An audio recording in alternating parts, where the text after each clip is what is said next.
El millonario llegó temprano al restaurante. La entrada fue prácticamente una señal más del éxito. Puerta de vidrio que se abría sin ruido, alfombra negra que barría la luz, un reloj de oro en la muñeca de Ricardo Valverde, marcando las 7:23. Todo en él parecía calculado para no ser visto, y aún así, cuando cruzó la sala, todas las miradas, sin saber por qué, se hicieron pequeñas partículas de aire que lo rodearon y se apartaron. Entró antes de la hora en que la ciudad se acostumbra a mostrarse elegante. Buscaba privacidad y no la encontró. El restaurante, uno de esos lugares donde hasta el silencio suena a etiqueta, estaba más lleno de lo habitual. Alguna cena de negocios, una mesa celebrando un aniversario, 2 periodistas a escondidas tomando notas mentales, candelabros que colgaban como constelaciones, mármol frío, el pulso lento y paciente del servicio. Ricardo había reservado la mesa en la esquina, la que daba al ventanal lejos del bullicio. Quería comprobar un rumor que había tirado de su garganta durante semanas, la certeza de que lo que creía enterrado tal vez nunca había muerto. Pidió una copa y esperó. Esteban, el gerente, se acercó con su sonrisa profesional, con esa mezcla de servilismo y cálculo que aprendieron a ejercer en lugares donde el dinero paga por la discreción. Ricardo no respondió más que con la mirada. Estaba mirando algo que aún no podía nombrar. Fue entonces cuando ocurrió. Un choque sordo en la mesera que pasaba, una mano que tropezó contra la bandeja, el vaso de cristal que describió una parábola rápida y se hizo añicos sobre el mármol blanco. El sonido cortó la conversación de varias mesas. El cursillo de miradas volvió a detenerse. Y en el rastro del vidrio roto, entre la lluvia diminuta de luz fragmentada, Ricardo vio una mano temblorosa. Una mano con venas como mapamundi, una sortija barata, uñas cuidadas a ras. Una mano que había servido mesas durante años, pero cuyo movimiento le resultó a la vez desconocido y familiar. El tiempo se comprimió. Las voces se hicieron lejanas. Ricardo supo, con el golpe seco de lo inevitable, que la mujer que se inclina para recoger los pedazos era la misma que había nombrado en sueños, en cartas que no había escrito y en promesas que no había guardado durante 18 años. Mercedes. Ella alzó la cabeza casi sin darse cuenta, con aquella forma de mirar que no se regala a los desconocidos y que, sin embargo, atravesó a Ricardo como una luz. Sus ojos eran los de la mujer que lo había cobijado en cuentos antes de dormir, los mismos que le habían ofrecido pan caliente y respuestas ásperas. Pero ahora estaban anclados en la fatiga de quien ha aprendido a fingir normalidad. Un hilo de incredulidad, el mismo hilo que puede convertir un cuerpo en piedra, pasó por la cara de Ricardo. Durante una fracción de segundo no supo respirar. «Mamá». La palabra salió como una herida abierta. No fue un susurro, fue una nota alta que obligó a la sala a contener el aire. Los murmullos crecieron, pero nadie interrumpió ese instante íntimo y brutal. Mercedes dejó caer el pedazo de cristal que tenía en la mano. Pareció confundida, como si no supiera si el nombre decía la verdad o si era un truco del tiempo. Luego, lentamente, su rostro se quebró en algo que no era ni risa ni llanto, un reconocimiento contenido. «Ricardo», dijo ella, y la voz le tembló un poco cuando dijo su nombre. No se había permitido ese gesto desde hacía años, no allí, no entre mesas repletas de clientes con tenedor de plata, no con aquel hombre que, en los retratos y en los titulares, llevaba el peso de hoteles y cifras impronunciables. La sala se quedó sin aire. Esteban vino a su lado con la tabla de los protocolos. Se acercó a Mercedes como para proteger la rutina, no a ella. «Señora, lo siento, no fue mi intención», dijo, y en el fondo se notaba el cálculo. Hablar demasiado sería abrir una rendija hacia algo que alterarían reservas, menús, reputaciones. Ricardo, en cambio, no esperó que nadie pusiera orden. Se levantó de la mesa con la elegancia de quien impone que algo sea serio. Caminó hacia ella como quien vuelve a una casa que no había reconocido como propia en años. Cuando estuvo a pocos pasos, la distancia entre ambos se volvió una suma de las cosas no dichas: facturas, noches sin llamada, la ausencia en cumpleaños, la tumba que nunca visitó porque nadie le dijo dónde quedaría la tierra. ¿Cómo pudo? La pregunta no se completó. Se quedó en el aire como una acusación sin forma. Mercedes sostuvo la mirada y, por un segundo, pareció retroceder a otra vida. Una cocina pequeña, una maleta mediana, la espalda joven que sostenía a un niño que, sucio de barro, la miraba con devoción. Después, la mujer volvió, con la servilleta en la mano, con el control aprendido de quien necesita trabajar para vivir. «No pude decirte nada», respondió ella, y en esa frase había una roca y una flor. «No quise que la familia te atrapara otra vez». La palabra familia tuvo un sabor diferente en su boca. No era abrazo, era una maquinaria que había estrangulado su libertad, según lo que Mercedes estaba por relatar. Ricardo la escuchó sin parpadear, esperando, como un animal acorralado, la explicación que convertiría lo imposible en relato. «Fingí mi muerte», dijo Mercedes con tanta calma que la sala creyó por un segundo que estaba recitando un guión. «Tenía cáncer, me hicieron un tratamiento experimental, fue un riesgo. Salí viva, pero si me quedaba, vendrían a buscarme, a exigir cosas, a forzarnos. No te lo di a elegir». Sus dedos apretaron la servilleta hasta arrugarla. «Te entregaron a la señora García. Así estuviste seguro». Las piezas comenzaron a caer. Ricardo recordó a la señora García del barrio, la vecina que lo cubrió de caricias, la que hablaba bajito sobre los vecindarios de antes. Recordó noches enteras en las que, sin madre, la casa había olido a pan quemado y a azafrán falso.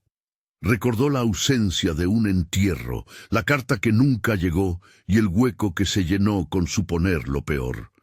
18 años de su vida, llenos de conjeturas, de resentimiento dirigido a un cuerpo que nunca recibió excusas. «¿Por qué no volviste?».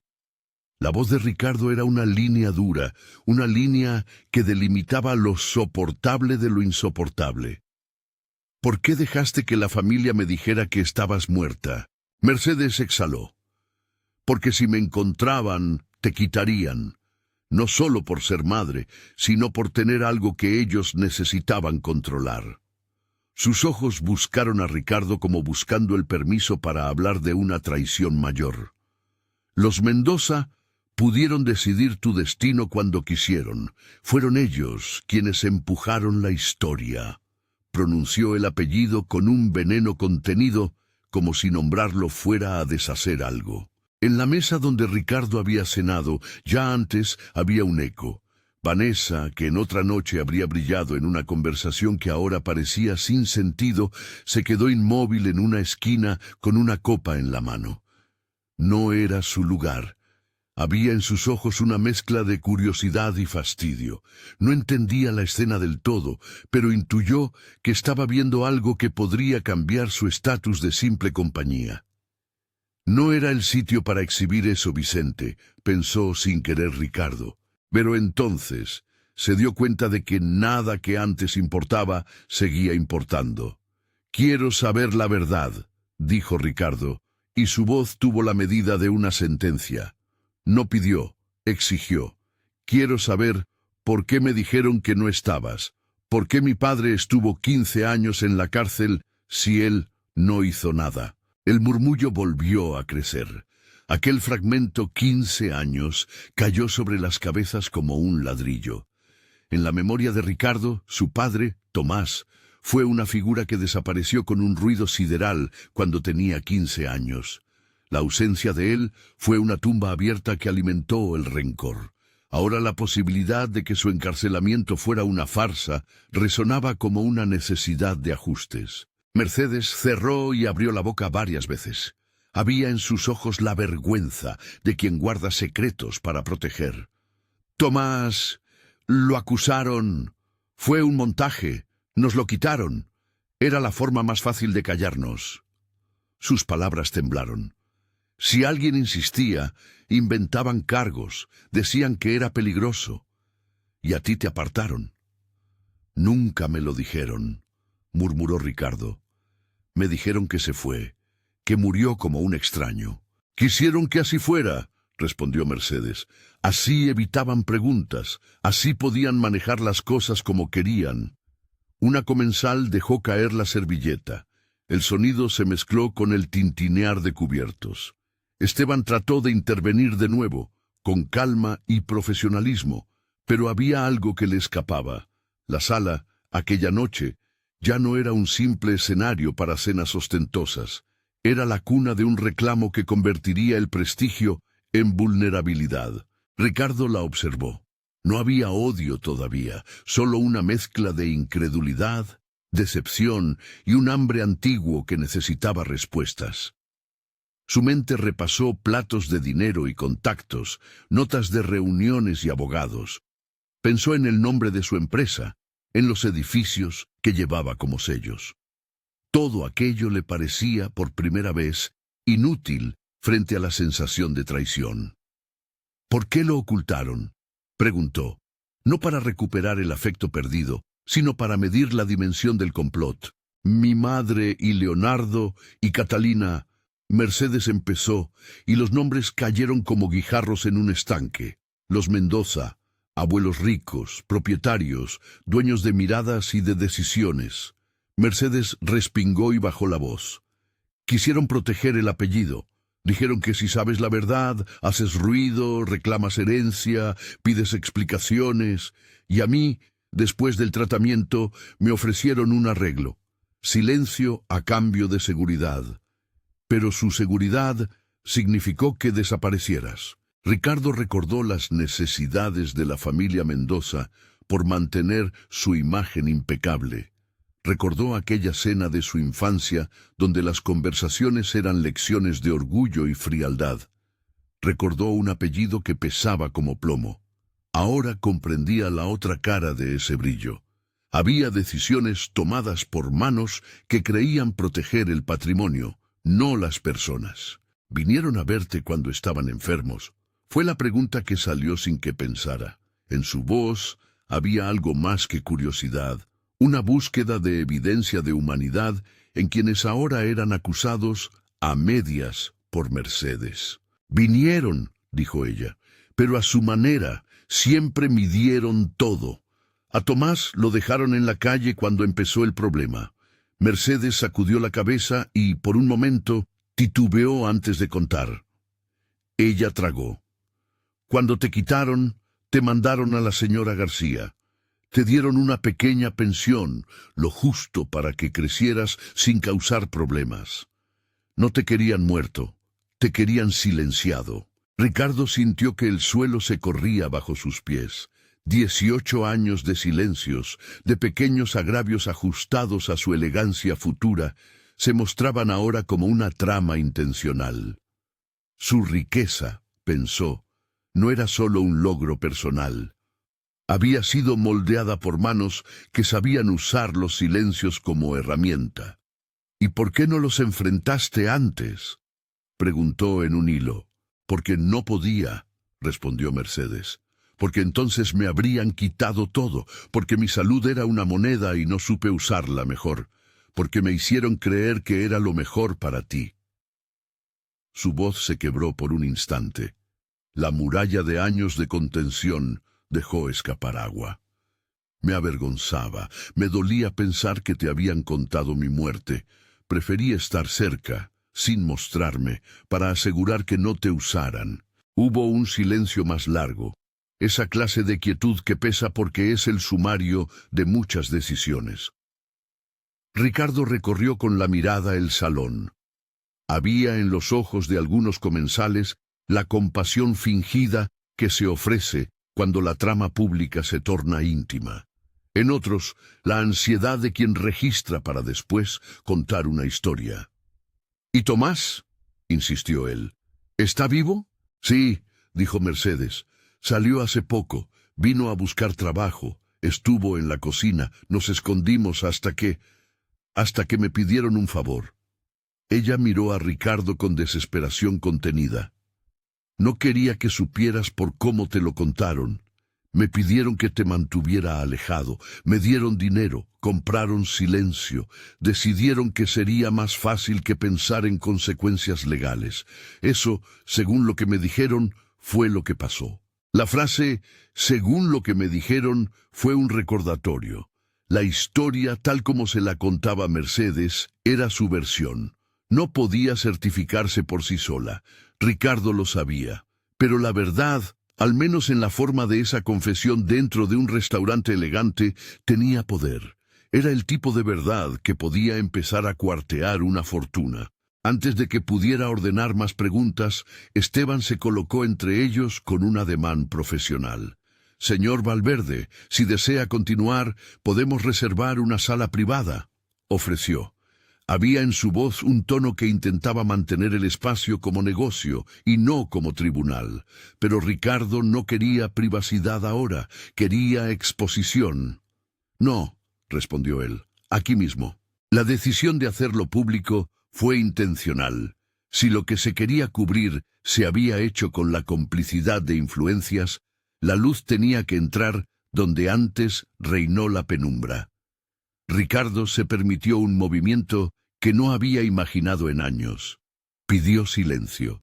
No por el protocolo, sino para recuperar su propio derecho a explicar lo que le pasaba a él, no el rumor. El restaurante se inclinó a escucharlo como si fuera a dictar un veredicto. Ricardo no lo hizo. No habló de hoteles ni de cifras. Habló de la ausencia. Habló de la rabia que lo había acompañado como un animal doméstico. Habló de noches en que se despertaba escuchando una respiración que no era suya. Habló del hueco que su propia criatura, un nombre que había sido mamá, había dejado.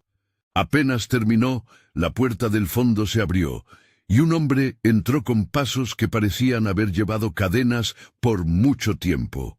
No llevaba guardias ni ostentación, llevaba una bata de cocina y la memoria de alguien que aprendió a doblarse para sobrevivir. Tomás Mendoza. Su barba mostraba el gris de los años que lo habían golpeado. Su espalda llevaba la curvatura de quien aprendió a guardar la cabeza. Los fotógrafos, por suerte, no estaban. Aquel reencuentro no tendría páginas en portada esa noche, pero su presencia cambió la atmósfera. Tomás lo miró todo con ojos que parecían ver el pasado en alta definición. Caminó hacia Mercedes y la tomó por las manos, como quien vuelve a una costumbre olvidada. Sus dedos temblaron, pero no dejó de mirar a Ricardo, su hijo, como si el mundo entero estuviera pendiente de una respuesta que solo él podía dar. «Hola, hijo», dijo Tomás, y en esa palabra había todo lo que la cárcel le había robado, el derecho a nombrarlo así. No explicó, no pidió permiso, simplemente dijo la palabra que reclamaba familia. La sala se estrechó. Las reacciones variaron desde compasión hasta la sospecha. Ricardo no sabía si llorar, si golpear o si preguntar cómo alguien soportaba 15 años en prisión por algo que su madre decía fue falso. Era demasiado. Era el punto donde la ira se mezcló con la necesidad de justicia. Tomás hizo un gesto para quedarse en silencio. «No vine a pedir nada», dijo. «Vine a escuchar, a ver si aún me dejan entrar en parte de esta casa que es tuya aunque no la entiendas». «¿Cómo se aguanta tanto silencio?», gritó alguien más desde la distancia, una voz que no buscaba ser parte del drama, sino solo dictar una cuestión moral. Ricardo fue a buscar respuestas con la mirada y encontró en Tomás una serenidad que no lo satisfacía. Había en el hombre una especie de culpabilidad, no por lo que había hecho, sino por lo que había permitido que ocurriera sin pelear. La verdad, en esa noche, se presentaba con gestos de derrota y con el peso de años. Mientras las piezas se colocaban, Ricardo pensó que algo debía hacerse que no fuera solo hablar. Había en su interior una mezcla de sed de reparación y de deseo de que los culpables no siguieran con la impunidad social. Los Mendoza, los abuelos, habían construido un imperio y detrás del brillo había decisiones que habían alejado a una madre de su hijo y encerrado a un padre sin motivos claros. Cuando Mercedes contó, entre sollozos y frases entrecortadas, que los abuelos la presionaron, que ofrecieron dinero a cambio de su silencio, que compraron la desidia de funcionarios y la complicidad de vecinos, algo en Ricardo se movió. No era únicamente enojo, era el reconocimiento de que su vida había sido, en buena parte, moldeada por el cálculo de otros. Si él pudo construir lo que tenía, fue también por haber sido escondido y gestionado. La mezcla de resentimiento y gratitud prendió en su pecho como una llama indecisa. Antes de que la escena se desbordara, Ricardo miró a su teléfono. Un mensaje de Carmen, su asesora de confianza, apareció con la rutina de siempre. ¿Todo listo para la reunión? Ella no sabía lo que sucedía allí. Él respondió con una palabra y con la certeza de que el siguiente paso no sería solo emocional, sería estratégico. Carmen, que manejaba transferencias y papeles, no era un personaje menor en su vida, era quien convertía emociones en decisiones con cifras y condiciones. Ricardo tomó una decisión rápida, no en ese momento, no en esa sala, pero sí con firmeza. Si los Mendoza habían tejido una red para ocultar verdades, entonces la respuesta tendría que ser medible. Reposaría la venganza por un instante en la mesa y la transformaría en condiciones. Quería respuestas públicas y retribución real. No solo que se arrodillaran por vergüenza, pensó, sino que respondieran con actos, un fondo que atendiera las causas que había sufrido su madre, una reparación que devolviera dignidad a los que fueron silenciados. El gesto se formó en su mente como un mapa. Reclamación en público, visita a quien fue encarcelado, humillación simbólica para quienes culparon y, sobre todo, una condición clara: la reparación monetaria convertida en programa. Le vino a la cabeza un nombre provisional para el fondo: Fundación Mercedes Valverde. Algo que no sería solo un cheque, sino una estructura de apoyo para mujeres con cáncer y para exconvictos que necesitan oportunidades reales para reinsertarse. Un minuto después de que el plan germinara en su cabeza, Ricardo se encontró repitiendo en voz baja: si quieres escuchar toda la verdad, quédate. No era un reclamo al público, era una invitación a quien veía la escena con expectativa. Quédate para escuchar toda la verdad detrás de esta familia. Fue algo entre CTA y promesa. Sabía que esto sería contado, editado mentalmente por quienes allí comían, pero también que la verdad tendría que ser más que una anécdota en la sobremesa. Mercedes lo miró como quien mira a quien ha sido su salvación sin querer recibir la gloria. Tomás, con manos arrugadas, apretó las de ella. Ricardo sintió que su corazón, por primera vez en años, latía con un propósito que no era la acumulación. Había en él algo que se movía, una responsabilidad que no era solo suya, debía decidir qué hacer con el poder que tenía. La noche aún no terminaba. Afuera, la ciudad seguía con sus rutinas. Ellos, dentro, habían abierto una grieta que necesitaba trabajos más grandes para cerrarse. Ricardo sabía que las próximas horas serían cruciales. Llamadas, visitas, la búsqueda de los culpables, la confrontación con los Mendoza. Era el primer movimiento de una partida en la que la verdad se pagaría con revelaciones y con exigencias. Se acercó a Vanessa un instante. Ella lo miró con una mezcla de sorpresa y distancia. «Cuidaré esto hoy», le dijo él sin especificar. Ella asintió, pero en sus ojos había una pregunta. ¿Qué lugar había para ella en ese mapa? Ricardo no la contestó. A su lado, Carmen enviaba mensajes sin saber que la transacción que tendría que preparar para poner condiciones ya iba a ser solicitada. La noche cerró con la imagen de Ricardo saliendo del restaurante. No salió victorioso ni derrotado. Salió con la firme convicción de que el siguiente movimiento sería en los patios de la Casa Mendoza. La ciudad soplaba frío. La luz de los faroles dibujaba huellas en la vereda. En su mente resonaba un plan con fechas, con condiciones, con nombres, visitas a la prisión, testimonios, una humillación pública pactada y la exigencia de que todo eso se convirtiera en acciones reales. Mientras caminaba hacia su coche, la vida le mostró una última visión. La cocina del restaurante, ahora vacía de clientes, donde el eco de la noche seguía palpando. Allí, entre ollas y sartenes, Tomás había hablado algo que no se oyó en la sala. Una frase pequeña que parecía más bien una súplica escondida. Que no te rompan como a mí. Ricardo la guardó con la misma precisión con que había guardado contratos y recibos. Era una advertencia, una petición y un recordatorio. La puerta del coche se cerró con un clic. Ricardo, con la respiración aún agitada, dirigió el auto hacia el norte, hacia la mansión fría donde vivían los Mendoza, hacia las lámparas que iluminaban la ostentación de una familia que ahora tendría que responder. En su bolsillo vibró el teléfono, un mensaje de Carmen, una confirmación de que podía disponer de una transferencia condicional. Él sonrió sin alegría.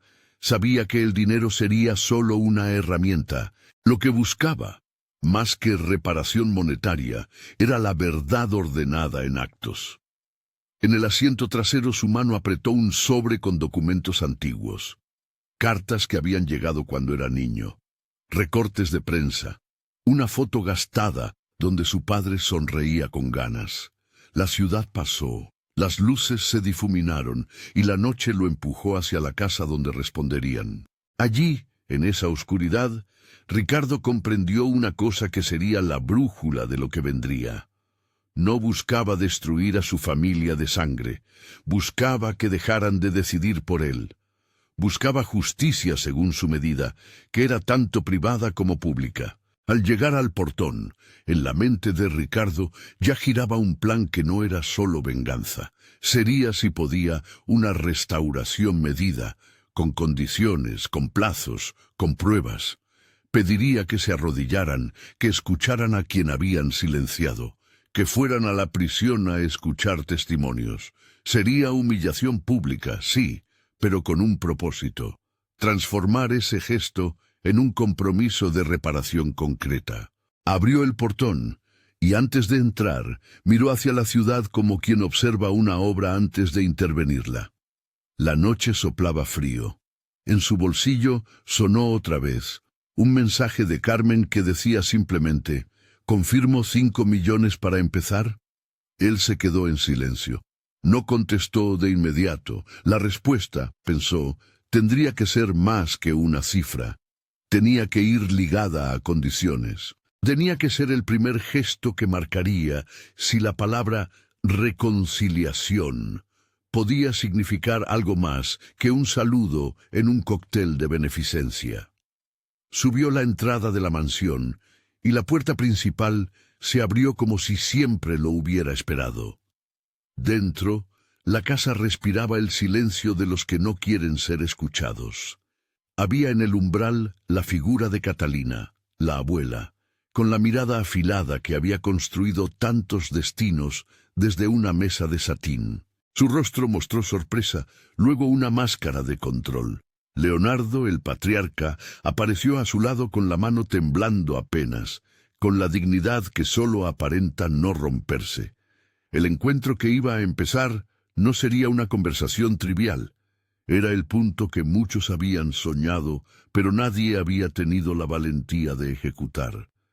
Ricardo se mantuvo firme, con la decisión a flor de piel y la promesa de que, esta vez, las palabras tendrían consecuencias. Lo que siguió en esa casa abriría más grietas y revelaría más de lo que cualquiera imaginaba. Pero en ese momento, mientras las luces de la sala encendían rostros marcados por la riqueza y por el tiempo, Ricardo supo que había comenzado algo que no tendría vuelta atrás, y sin vuelta atrás, al menos, tenía sentido hacerlo bien. La sala principal de la mansión olía a libro viejo y a perfume caro. Catalina mantuvo la espalda recta como si cada costilla fuese un decreto. Leonardo apoyó las manos sobre el respaldo de una silla como quien sujeta un timón para no perder el equilibrio. Ricardo entró con la calma de quien ya había decidido su curso. La prisa había quedado fuera del portón. No buscaba la humillación, buscaba resultados. Y los resultados, para él, habían de ser actos medibles y no solo palabras. Los abuelos lo recibieron con esa mezcla de sorpresa y orgullo que se aprende a practicar cuando la sangre y el poder caminan juntos. Ricardo los miró sin prisa. No había odio en su rostro, pero sí un filo firme que cortaba lo superfluo. «Pensé que hablaríamos en calma», dijo Catalina con voz que intentaba disfrazar la dureza. «No habrá calma si se queda en palabras», respondió Ricardo. «Quiero hechos, quiero que escuchen y que actúen». Catalina frunció el ceño como quien evalúa un capricho. Leonardo la examinó y, por un instante, sus manos temblaron más de lo que habrían querido admitir. Ricardo puso sobre la mesa el sobre con las cartas y las fotos. Las tenía como quien conserva pruebas en un archivo personal que ahora decide usar. Había recortes, cartas sin remitente, comprobantes de pequeñas transferencias que probarían lo que Mercedes había relatado. Pagos por silencio, pensiones mínimas que mantuvieron la apariencia de cuidado, la lista de lugares donde a Ricardo lo alojaron en la infancia. No era un expediente jurídico, era la historia tangible de decisiones que habían moldeado una vida. «Según lo que nos han contado», dijo él con la voz medida, «ustedes hicieron arreglos para que mi madre desapareciera y para que mi padre fuera apartado durante 15 años. No puedo aceptar que eso vuelva a quedar en la anécdota de una cena». La palabra «según» no era casual. Ricardo respetaba la diferencia entre su convicción y la necesidad de pruebas públicas. Sin embargo, su posición le daba la capacidad de imponer condiciones.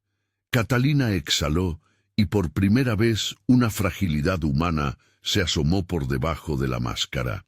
«Hicimos lo que creímos conveniente para proteger el apellido», titubeó ella. «No todo fue blanco ni negro». «¿Y el precio de esa protección quién lo pagó?», replicó Ricardo. «Mi madre fingió su muerte. Mi padre estuvo preso. ¿Qué suponían que iba a costar menos?». Los abuelos intercambiaron miradas. Leonardo, cuya voz había mandado tantas veces, ahora buscaba un hilo. «La intención fue mantener la estabilidad de la familia», dijo, con la fatiga de quien ha repetido una defensa hasta que pierde sentido. «No medimos bien las consecuencias». «No medimos bien», repetía Mercedes, que había llegado con Tomás para esta reunión y ahora permanecía en un rincón con la mirada cerrada. «¿Eso es todo?». Mercedes no necesitó hablar de inmediato. Su presencia era el marcador del daño. Tomás, de pie junto a ella, tenía las manos curtidas de quien aprendió a cocinar para sobrevivir y una calma templada por años de aguante. No habló hasta que Ricardo lo invitó con la mirada. «No quiero espectáculo», dijo Tomás. «Quiero que se reconozcan las cosas y se actúe». Ricardo había venido preparado. Expuso su lista. Disculpa pública, visita a la prisión para escuchar testimonios de quienes vieron sufrir a Tomás, la creación inmediata de un fondo para mujeres con cáncer que llevara el nombre de Mercedes y un programa de reinserción para exconvictos. Además, exigió una reparación directa, que los Mendoza aportaran 5 millones como partida inicial para la fundación, con la condición de que los fondos quedaran bajo un fideicomiso gestionado por un consejo independiente donde Mercedes tendría voto y que la transferencia se hiciera solo después de que los abuelos cumplieran 2 actos públicos de reconocimiento. Catalina palideció. Leonardo se frotó la frente. La idea de arrodillarse en público era, para ellos, una humillación inconcebible. Pero Ricardo no hablaba de humillación gratuita. Quería un gesto que implicara responsabilidad moral. Se arrodillarán en la cocina del restaurante, dijo, delante del personal que sufrió y frente a quienes les vieron esconder la verdad. Luego irán a la prisión, escucharán, y si se comprometen a formar la fundación y a respetar los términos del fideicomiso, la transferencia se hará efectiva. Silencio. La mansión tenía ecos de épocas donde esas palabras no se pronunciaban. Catalina dio un paso atrás, ofendida, herida. ¿Que me incline? Su voz cortó. ¿Qué espectáculo pretende que haga? No se trata de espectáculo, interrumpió Ricardo. Se trata de asumir aquí y ahora una responsabilidad que no pueden dejar en manos de excusas. Si quieren preservar el apellido, que sea por actos, no por control. Hubo un momento en que todo pareció romperse. Catalina quiso entrar en defensa, Leonardo buscó una excusa, pero Tomás habló con voz baja y certera. No tenemos que humillarnos más, dijo. Solo decir la verdad y escuchar a quienes sillaron detrás. La frase hizo ruido. Mercedes, hasta entonces contenida, caminó hacia adelante. Sus ojos, cuando se posaron en la abuela, no tenían ira descontrolada. Tenían la medida fría del que ha sufrido y ha decidido no ceder a la teatralidad. No pido castigo, dijo ella. Pido que reconozcan lo que hicieron. Pido que reparen. Y si de esa reparación nace algo que ayude a otras mujeres, entonces valdrá la pena. Catalina, derrotada por la mira de Mercedes, perdió por un instante la compostura. Las defensas se desarmaron en el mismo espacio donde habían sido articuladas por décadas. Las horas siguientes se movieron entre negociación y resistencia. Ricardo propuso plazos. En 3 días, el acto público en el restaurante. En 5, la visita a la prisión. En 10, la firma del acta constitutiva del fideicomiso. Carmen, a quien Ricardo había llamado para estar presente como ejecutora de la transferencia, recibió la orden en línea. No hagas nada hasta que me confirmen los 2 actos. Quiero comprobantes. Carmen asintió desde su posición moderna de asesora y empezó a preparar el papeleo. La transferencia sería electrónica, pero condicionada por cláusulas que impedirían la disposición de fondos hasta verificaciones. Los abuelos aceptaron con reservas. Detrás de su aceptación había una mezcla de orgullo herido y de cálculo. Sabían que la ciudad y sus amigos lo verían como una falta de poder si no accedían. Pero también entró en juego algo más profundo, el reconocimiento de que su imagen estaba ahora tanteada por una verdad que no podían enterrar. Leonardo miró a su nieto con una mezcla de desafío y deseo de reparar lo indecible. «Lo haremos», dijo con voz quebrada. «Pero no hablen de destruirnos». «No se trata de destruir», repitió Ricardo. «Se trata de responsabilizar». Y así quedó el primer pacto, la humillación pública, la visita a la prisión y el candado legal sobre la transferencia. Se firmaron como promesa en un papel menor, pero con la fuerza de quien sabe que el tiempo medirá sinceridad. 3 días después, el restaurante estaba más lleno, no por celebridad, sino por la expectación contenida de un acto que nadie sabía muy bien cómo tomar. ¿Sería verdadera la contrición o simulacro? Ricardo había pedido discreción para que no se transformara en circo. Sin embargo, la televisión cultural y algunos columnistas ya murmuraban. En la cocina, el personal se movía tenso. Esteban había cedido a Ricardo el gesto, permitir que fuese allí, entre ollas y delantales, donde los ancianos se inclinaran. La cocina era el territorio del trabajo honesto, no del estatus. Ricardo quería que la escena pasara allí para que la humillación no fuera espectáculo de lujo, sino una rendición ante manos que habían aprendido a remover el mundo con esfuerzo. Cuando los abuelos entraron a la cocina, las ollas silbaron como público. Catalina había intentado mantener la compostura, pero su rostro delataba un conflicto.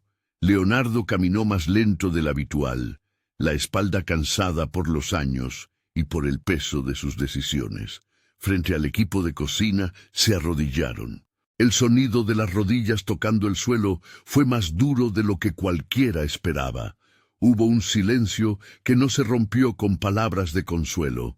Mercedes, de pie al lado de Tomás, observó ese gesto con una mezcla que nadie podía leer por completo. Para algunos del equipo, la escena fue catarsis. Para otros, una confirmación de lo que siempre sospecharon. Los abuelos pronunciaron unas palabras, disculpas cortas, cargadas de una humildad tardía. No pidieron perdón con lágrimas dramáticas. Hablaron con la voz rota por la edad y por una conciencia que se ablandaba. «Nos equivocamos», dijo Leonardo. «Entendimos mal el amor». Catalina añadió con voz temblorosa. «Lo hicimos por miedo, por conservar lo que creíamos heredado. No supimos medir el precio». La cocina respiró. Algunos miembros del personal secaron sus ojos en el delantal. Fue un acto simbólico, con la fuerza de lo simple. Arrodillarse en un espacio que no hablaba de consumo, sino de sustento. Mercedes no se acercó de inmediato. La distancia entre ellas no se resolvía con un gesto público. La humillación funcionó como llave, sí, pero la cerradura era larga y estaba hecha de recuerdos. Como parte del acuerdo, un notario y un par de testigos independientes registraron el acto y lo grabaron como prueba para Carmen. El documento no buscó humillar por humillar. Documentó el compromiso de los abuelos a apoyar la formación de la Fundación Mercedes Valverde y a cumplir los pasos acordados. Con esa grabación, Carmen recibió la orden y con ella la posibilidad de iniciar el proceso bancario. Pero la transferencia no sería automática. La cláusula decía que, además de la humillación pública, los abuelos debían presentarse en la prisión para escuchar testimonios de quienes vivieron las consecuencias. La visita a la prisión fue el siguiente paso, y quizá el más doloroso para los abuelos. Ahí las cosas no eran ceremoniales. Allí se olía la vida mínima y las historias no eran adornadas. Ricardo, Mercedes y Tomás subieron al autobús que los llevó a ese lugar que aún resonaba en su memoria como el agujero de 15 años. La seguridad fue mínima en la retórica, pero firme en la práctica. El objetivo no era un escándalo, sino la escucha. Allí dentro, frente a una sala austera, hablaron la señora García, un exvecino que conoció los pagos por debajo de la mesa, un excompañero de Tomás y un exfuncionario que había sido testigo de las maniobras. La señora García, con sus manos arrugadas pero con una voz clara, fue la primera en hablar. Contó cómo había recibido a Ricardo de niño, cómo lo había lavado, cuidado, alimentado y protegido. Habló de cartas escondidas, de llamadas que no respondían y de la constante sensación de que algo en la casa Mendoza no cuadraba. «Lo crié como a un nieto», dijo ella, «y lo vi crecer con algo que no era culpa suya, la ausencia. Muchos vieron la ausencia como un hecho, pero pocos preguntaron por el porqué. Los testimonios que siguieron no eran juicios con toga, eran relatos de vida, cómo la familia manejó la narrativa, cómo ciertos acuerdos pequeños, pagos aquí, ayuda discreta allá, sostuvieron el silencio. Un exfuncionario, con la voz salpicada de remordimiento, declaró que había sido presionado para dejar pasar ciertas irregularidades. Nada de esto era una sentencia judicial. Eran testimonios que contaban un patrón. Para los abuelos fue un golpe, ver las consecuencias palpables de decisiones que en su momento justificaron. Leonardo escuchó en silencio hasta que las palabras le hicieron físico. La fragilidad del gesto anterior se transformó en convicción. Catalina, por su parte, se llevó la mano al rostro como para contener la hemorragia interna de la culpa. «No vine a calmarme con excusas», dijo Leonardo al terminar la sesión. «Entenderé lo que haga falta». Al salir, los abuelos ya no eran los mismos. La visita no los hizo santos, pero sí quebró la costra de la indiferencia. Los pasos que antes daban con aplomo ahora eran más lentos, más reverentes. Para Ricardo eso fue suficiente como comprobante. La gente había hablado y los abuelos habían escuchado. Carmen, al recibir los videos y las actas firmadas, comenzó a ejecutar la transferencia condicionada. No fue un gesto inmediato hacia el libre uso del dinero. Los 5 millones se ingresaron a una cuenta fiduciaria con administradores independientes y una orden de desembolso parcial quedaba sujeta a hitos. Apertura de la fundación, nombramiento de un consejo con al menos 2 representantes externos y la contratación de personal para programas de reinserción. La Fundación Mercedes Valverde nació en papel con el compromiso de no ser un cheque simbólico. Los estatutos establecían partidas, el 60% para programas médicos y de apoyo a mujeres con cáncer, el 30% para reinserción laboral de exconvictos y el 10% para becas y proyectos comunitarios. Mercedes fue propuesta como figura simbólica y como parte del Consejo Consultivo con voto. Tomás fue invitado a participar en la formación de talleres culinarios para exreclusos como parte del programa de reinserción. Su experiencia en cocina sería la herramienta para abrir puertas. La mansión los vio firmar con formalidad fría. Luego, la primera acción práctica fue la entrega de un cheque simbólico en una ceremonia pequeña en la que participaron la señora García, algunos líderes comunitarios y miembros del equipo del restaurante.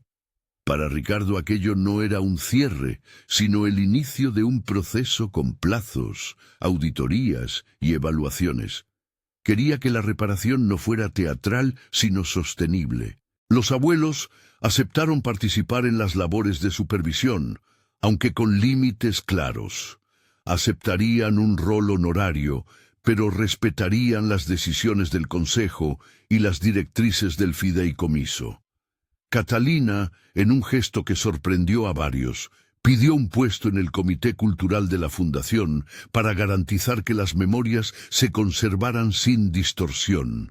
Muchos vieron esto como un intento de coser su influencia, otros como una forma genuina de vincularse al trabajo. Con el dinero operando en su cauce y con los abuelos cumpliendo los actos, el siguiente paso fue la sanación íntima. La relación entre Mercedes y Ricardo nunca sería la misma de antes. Tampoco lo pretendía. Hubo citas con terapia familiar. Hubo límites claros. No se obligaría a abrazos ni a palabras que no surgieran naturales. La primera cena formal en el penthouse de Ricardo fue una de esas citas que intentan equilibrar la formalidad con el calor. Platos sencillos, conversación medida, momentos de silencio donde el viento rozaba el ventanal y traía la ciudad como testigo. En la cena, Ricardo habló poco. Había algo en él que se estaba transformando. La rabia activa derivaba en planes concretos. Comentó sobre la primera convocatoria de la fundación, sobre la contratación de una oncóloga para el programa, sobre el centro de formación donde Tomás sería instructor. Mercedes, todavía delgada por los años de enfermedad, aceptó su lugar sin buscar protagonismo. Tomás, con la calma de quien sabe que la cocina ejercita la paciencia, sonrió abiertamente por primera vez en años. Los abuelos, sentados en un extremo, escucharon sin hablar mucho. Aceptaban su nueva realidad. Unos meses más tarde, el programa piloto de reinserción arrancó en una cocina austera pero funcional. Exreclusos aprendían técnicas, recibían tutoría y, lo más importante, comenzaban a recibir ofertas de empleo en restaurantes sociales ligados a la fundación. El programa médico estableció convenios con hospitales y clínicas para facilitar acceso a tratamientos y asesoría psicológica. Nada fue perfecto. Hubo tropiezos administrativos, sospechas del público y artículos críticos que afirmaron que la plata era una estrategia para limpiar reputaciones. Ricardo lo esperaba. La transparencia del fideicomiso y la presencia de auditores independientes ayudaron a revertir la narrativa con datos. En paralelo, la mansión comenzó a abrirse a visitas controladas. La señora García fue invitada públicamente para recibir un reconocimiento. En el acto, frente a cámaras y vecinos, recibió un sobre que contenía una pensión de apoyo y una ayuda para arreglar su casa. Allí, ella habló con una sencillez que conmovió. Explicó que nunca buscó gloria, que su satisfacción fue ver a ese niño convertirse en alguien que no olvidó su origen. Tomás recibió la oferta de dirigir la cocina de un centro de formación vinculado a la fundación. Su reingreso al mundo laboral fue lento pero estable. De vez en cuando volvía a la cocina del restaurante donde todo comenzó, no como empleado subordinado, sino como maestro invitado. Su historia en prisión la narró a quienes quisieron escucharla sin énfasis dramático. Habló de recetas aprendidas entre paredes frías, de cómo cocinar le salvó la cabeza y le dio razones para no rendirse. Nadie prometió que esas heridas desaparecerían, pero la reinserción trajo pasos reales hacia la dignidad. La relación con los abuelos siguió su curso con cautela. Fueron encuentros pautados, cena mensual con límites, visitas a terapia cuando fue necesario y comunicación mediada por consejeros. La sociedad no vio abrazos incondicionales ni decisiones binarias. Vio la lenta construcción de nuevos acuerdos. Catalina y Leonardo, por su parte, empezaron a donar de forma regular a programas de la Fundación y a participar en actividades que les permitieran ver el impacto de sus aportes. La humillación pública no les borró el orgullo, pero lo hizo más reflexivo. La escucha en la prisión les dio una medida de las vidas que sus decisiones afectaron. Ricardo, al frente de la fundación, se encontró con una paradoja que antes no había sentido. La abundancia puede ser una plataforma para la reparación, pero la reparación exige disciplina administrativa y emocional. Pasó noches redactando estatutos, reuniéndose con responsables de salud, entrevistando perfiles para la dirección de programas y, sobre todo, escuchando a Mercedes y a quienes habían vivido el daño. No era un trabajo para un solo hombre. Requería de un equipo y de una ética que fuera más allá de la filantropía de escaparate. En uno de esos atardeceres, después de una reunión con los primeros beneficiarios del programa, Ricardo subió al ventanal del penthouse. La ciudad se desplegaba como una red de luces. Pensó en el niño que había sido, en la señora García que lo había cubierto, en el hombre que se paró en la cocina de un restaurante para exigir que la verdad tuviera actos. Tenía la sensación de que el dinero le permitía imponer condiciones, pero también la certeza de que la restauración requería tiempo. No todo se resolvería con cifras. No quería borrar el pasado. Quería construir un futuro que no lo repitiera. Cierta noche, cuando la fundación ya había puesto en marcha su primer taller y la mansión había cedido parte de su silencio, Ricardo caminó hasta la terraza y miró las estrellas urbanas. No era hombre de oraciones litúrgicas, pero hubo un instante de recogimiento breve y abierto, dirigido a algo indefinido que quizá escuchara. No pidió milagros, pidió discreción para seguir actuando.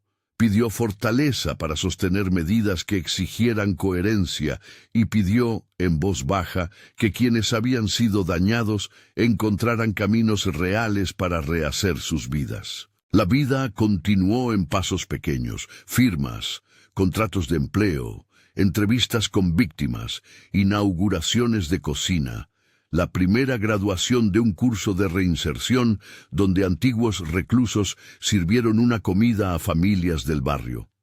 Hubo críticas, sí. Hubo quienes dijeron que todo era teatro o que los abuelos estaban solo pagando por su imagen. Pero también hubo testimonios sinceros de quienes recibieron ayuda. Una mujer que encontró acceso a tratamiento, un joven que consiguió empleo y dejó atrás la calle.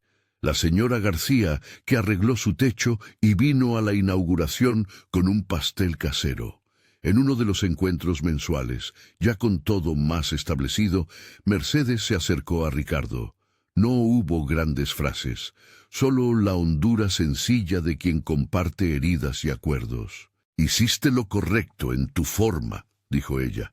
«No sé si esto borra todo, pero al menos ahora hay algo que ayuda a otros». Ricardo la miró sin teatralidades. «No busco perdón de golpe», contestó. «Busco que no se repita, y quiero que esto sirva». Los abuelos participaron como padrinos formales de un proyecto para becas. Aún así, las visitas familiares se mantuvieron medidas. Encuentros guiados, ayuda psicológica y límites claros. Catalina, que al principio parecía solo reaccionar por deber, empezó a asistir a charlas sobre responsabilidad social. Había en ella un intento real de comprender la magnitud de sus actos. Los meses moldearon la relación en una nueva forma, no perfecta pero con pasos. Ricardo supervisaba la fundación, tomaba decisiones estratégicas y a la vez aprendía a delegar. Carmen seguía administrando las cuentas con transparencia, y los auditores independientes presentaban informes trimestrales que mostraban el destino de los fondos. La fundación no era solo el cheque, era una maquinaria lenta que requería atención. A veces, cuando la noche caía, Ricardo recordaba la palabra que dijo en la primera cena pública: «Si quieres escuchar toda la verdad, quédate». La frase había sido un reclamo y una invitación. Muchos se quedaron mirando desde fuera. Pocos se quedaron para ayudar a construir.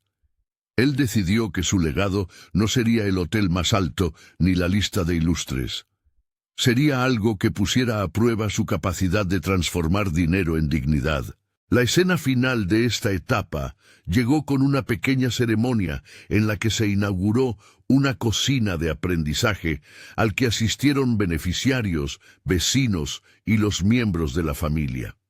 La señora García fue invitada a cortar la cinta. En su rostro se veía la mezcla de orgullo y cansancio de quien había dado tanto sin pedir nada. Tomás dirigía la cocina formativa con manos firmes. Mercedes coordinaba las charlas de apoyo emocional para las nuevas alumnas. Los abuelos, sentados en un costado, miraban sin aplausos estridentes, pero con la exigencia de que sus acciones fueran de largo aliento. Ricardo, al terminar la jornada, subió al ventanal del penthouse. Miró la ciudad y dijo, en voz baja, una oración breve, abierta a lo que quiera que escuche. Agradeció por la oportunidad de transformar la rabia en obra, por la paciencia de quienes participaron y por la posibilidad de que aquello que comenzó como una confrontación pública se convirtiera en un comienzo de sanación. No fue una proclama dogmática, fue un momento íntimo y honesto. La historia no terminó en una escena perfecta. Quedaban cuentas por arreglar, relaciones por pulir y días en los que la memoria dolía. Pero había algo distinto. El dolor ya no era un combustible para venganza. Se había puesto en herramientas. Había estructuras para sostener la reparación y límites claros que protegían a quienes habían sido dañados. Ricardo había llegado temprano al restaurante y casi se desmayó por lo que vio. Lo que siguió no borró el pasado, pero inició un trabajo que transformó la vergüenza en responsabilidad y la riqueza en recurso para quien más lo necesitara. Si esta historia te conmovió, comparte y cuéntanos en los comentarios. ¿Perdón o justicia? ¿Qué harías tú en su lugar?